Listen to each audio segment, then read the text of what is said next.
Régis Delaroulière, donc je représente l'Institut des actuaires. Les actuaires sont au cœur du métier de l'assurance depuis que l'assurance existe, avec une position assez quantitative à l'origine, mais qui est devenue beaucoup plus globale, qui est beaucoup plus positionnée maintenant en gestion globale des risques, et puis aussi gouvernance dans le contexte des évolutions réglementaires, notamment européennes, BAL 3, enfin c'est même plus qu'européen, Solvabilité 2. Qu'est-ce qu'une entreprise performante? Le mot performant peut couvrir beaucoup de réalités.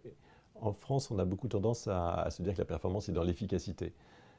En réalité, il vaudrait mieux distinguer l'efficacité et l'efficience. L'efficience qui met en relation les moyens mis en œuvre par rapport aux résultats obtenus. Je pense qu'on ferait des progrès importants déjà si on était plus dans le vocabulaire de l'efficience, mais comme il ne parle pas à grand monde, ce n'est pas très facile. Et puis d'aller de l'efficacité vers l'efficience et ensuite vers une forme de rentabilité ou de performance globale. Peut-on avoir un seul chiffre qui donne la valeur d'une entreprise? On est un peu au cœur de la définition du métier des actuaires. On a pris comme définition du métier calculer les risques, éclairer l'avenir. De façon plus globale, si je reprends le champ de l'assurance, et si je prends les formations que nous donnons aux personnes qui sont en situation d'être directeurs des risques, il y a clairement une partie qui sont les risques économiques et l'ensemble des activités qui ont un impact financier qu'on sait mesurer. Et puis, il y a tous les risques dont on ne sait pas mesurer le coût, mesurer la fréquence, mais qu'on doit quand même traiter.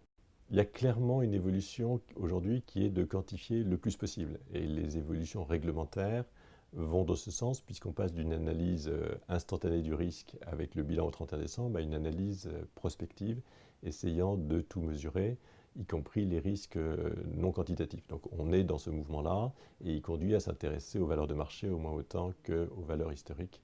Cela étant, on constate aussi les prémices du mouvement inverse. Quand AXA fait sa communication sur être l'assureur préféré des Français, on voit bien qu'il va chercher ailleurs que dans la rentabilité ou dans des sujets quantifiables ou objectivables, à part au travers des enquêtes d'opinion, des critères de mesure ou d'appréciation. Donc le double mouvement me semble continuer à exister, même s'il faut remplir le plus possible le champ quantitatif, pas oublier qu'il en reste un petit champ complémentaire à côté.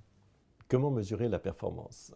C'est un sujet vaste et complexe et je vais l'illustrer par une expérience qui a été faite aux États-Unis dans le secteur sportif. L'objectif était de mesurer la hauteur maximale qu'un perchiste peut franchir. Le raisonnement, c'est s'il a franchi la barre, c'est qu'il est passé au-dessus. Et donc on n'a pas mesuré l'extrême limite de ce qu'il a franchi.